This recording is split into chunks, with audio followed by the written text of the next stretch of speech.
누가 60세가 늦었다고 했나요? 많은 이들이 이 나이에 이르면 더 이상 변할 수 없다고 생각합니다. 하지만 저는 말하고 싶습니다. 이 나이야말로 인생을 극적으로 뒤바꿀 수 있는 시기입니다. 젊음이나 충동이 없어도 살아온 경험과 마음가짐만 있으면 행운과 좋은 사람들을 끌어당길 수 있습니다. 오늘은 삶을 장악하는 첫 번째 비결을 공유하겠습니다. 끊임없이 배우는 것. 배움은 젊은이들만의 특권이 아닙니다. 나이 들수록 배움은 더 깊은 의미를 갖습니다. 젊을 때는 지식을 쌓는 데 그쳤을지 모르지만 60세의 배움은 마음에 스며듭니다. 삶의 풍파를 겪으며 쌓인 경험이 배움의 단어들과 어우러져 내면 깊숙이 조용히 자리 잡기 때문입니다. 한국에서는 서울의 실버 아카데미에서 수천 명의 노인들이 기술부터 전통 예술까지 배우고 있습니다. 65세의 한 할머니는 이렇게 말했죠. 스마트폰으로 손자와 영상통화를 배웠어요.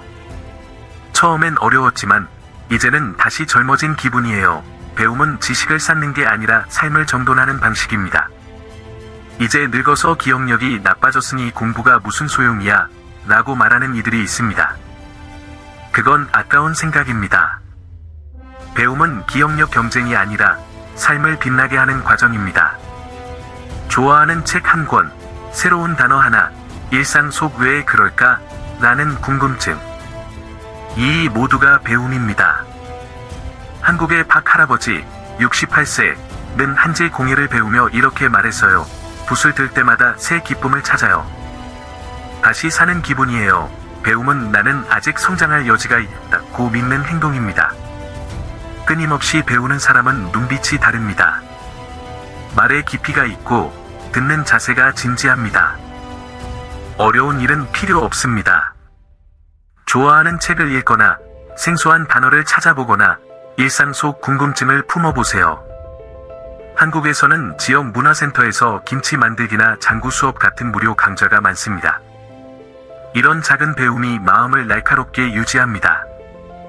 배움을 멈추면 성장이 멈춥니다. 성장이 멈춘 사람은 마음의 활력을 잃습니다. 스스로에게 물어보세요. 최근에 뭔가를 배운 적이 있나요? 답이 없다면 지금이 새로 시작할 때입니다. 배우는 사람은 언제나 삶의 주인공입니다. 사람들은 말합니다. 당신이 누구와 어울리느냐가 당신을 만든다. 맞습니다. 60세에 이르면 주변 사람이 당신의 삶을 밝게도 어둡게도 할 수 있습니다. 두 번째 비결은 관계를 다시 선택하는 것입니다. 친구의 숫자가 중요한 게 아니라 그들의 질이 중요합니다. 누군가와 대화한 뒤 지치거나 공허함을 느낀 적 있나요? 그건 관계를 정리해야 한다는 신호입니다. 한국에는 정이라는 독특한 문화가 있습니다. 단순한 우정이 아니라 마음에서 우러나는 깊은 유대입니다. 좋은 친구는 대화만으로도 마음을 가볍게 하고 얼굴을 보는 것만으로도 안심이 되는 사람입니다. 부산의 62세 할머니는 은퇴 후 외로움을 느끼셨죠. 그러다 아침 공원 산책 클럽에 가입했어요. 거기서 만난 친구들은 취미를 나누며 서로에게 영감을 주었고 할머니는 말했죠. 그들과 이야기하며 다시 웃음을 찾았어요. 반대로 불평만 늘어놓거나 남을 헐뜯거나 당신의 시간을 당연히 여기는 사람이 있죠. 아무리 오랜 관계라도 용기를 내어 거리를 두세요. 이는 냉정한 게 아니라 당신의 마음과 삶을 지키는 어른의 선택입니다. 한국의 정은 양방향이어야 한다는 걸 가르칩니다. 만약 관계가 당신을 지치게 한다면 조용히 멀어지세요. 서울의 한 할아버지는 이렇게 말했어요. 과거만 이야기하던 친구들과 연락을 끊었어요. 대신 자원봉사 모임에 나가 긍정적인 사람들을 만났고 삶이 달라졌어요. 관계를 정리하는 건 오래된 것을 버리는 것뿐 아니라 새 인연을 두려워하지 않는 겁니다. 60세에도 새로운 만남은 마음을 풍요롭게 합니다. 한국의 커뮤니티 센터에서는 도자기 클래스나 독서, 모임 같은 행사가 많죠. 이런 곳에서 동지를 만나세요. 스스로에게 물어보세요. 누가 나를 편안하게 하나? 누가 나를 지치게 하나? 그 답을 솔직히 마주하면 삶이 새롭게 정돈됩니다. 올바른 사람을 선택하면 마음도 삶도 바뀝니.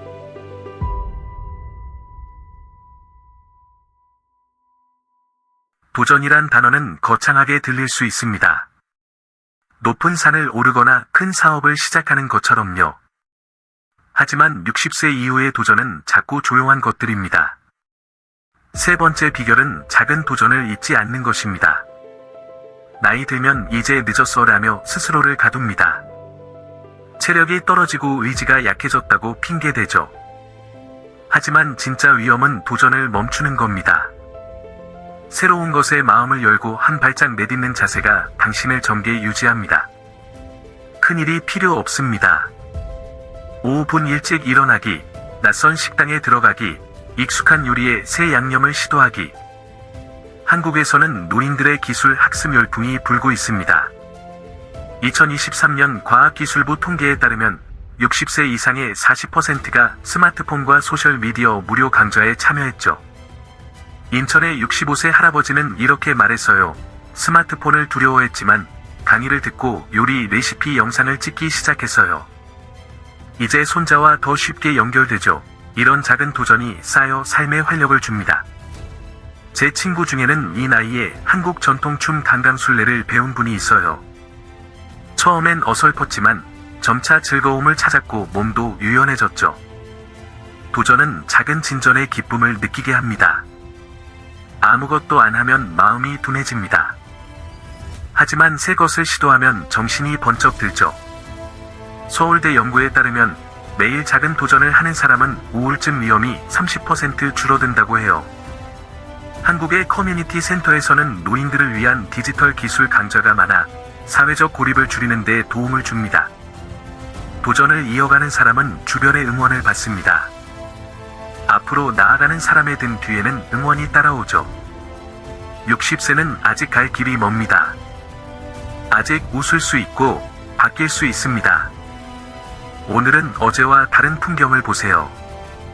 내일은 모르는 것 하나를 배워보세요. 그렇게 하루를 보내면 삶이 조금씩 달라집니다. 작은 도전이 삶의 열쇠입니다. 현재를 살고 건강을 기초로 삼는 것은 60세 이후 삶을 장악하는 두 개의 기둥입니다. 과거의 후회에 사로잡히면 오늘의 햇살을 놓칩니다. 네 번째 비결은 만약에를 잊고 지금 이 순간에 집중하며 건강을 삶의 토대 삼는 것입니다. 60세는 끝이 아니라 마음이 성숙해지는 시기입니다.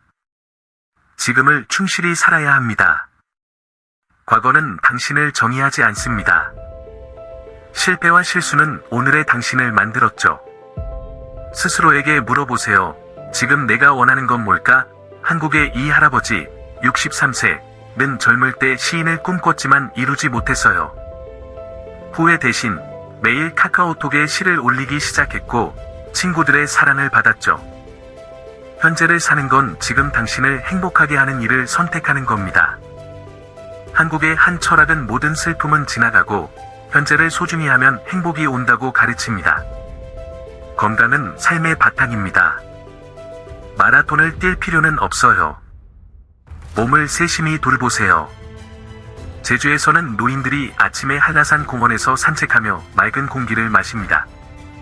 2024년 보건복지부 연구에 따르면 매일 20분 걷기는 60세 이상의 심장병 위험을 25% 줄이고 기분을 개선한다고 해요.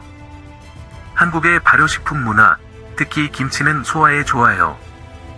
경주에 사는 한 할머니는 말했죠. 집에서 만든 김치를 먹고 매일 아침 걷는데 10년 젊어진 기분이에요. 간단히 시작하세요.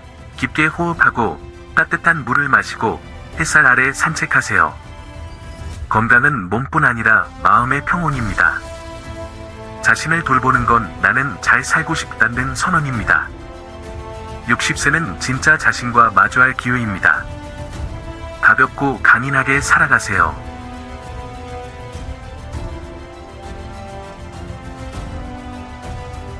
보셨죠? 60세 이후의 삶은 이렇게 빛날 수 있습니다. 끊임없는 학습으로 마음을 정게, 한국의 정처럼 기쁨을 주는 관계 선택, 작은 도전으로 활력 유지, 제주 산책 같은 건강한 습관으로 현재를 충실히. 한국 철학이 말하죠. 행복은 목적지가 아닌 여정이다. 오늘부터 시작하세요. 어떠셨나요? 이 영상이 영감을 주었다면 댓글에 100을, 의견이 있다면 0을 남겨주세요. 좋아요와 구독은 큰 힘이 됩니다. 다음 영상에서 한국 유명 인사의 조언을 들어보려면 알림을 켜두세요. 감사합니다.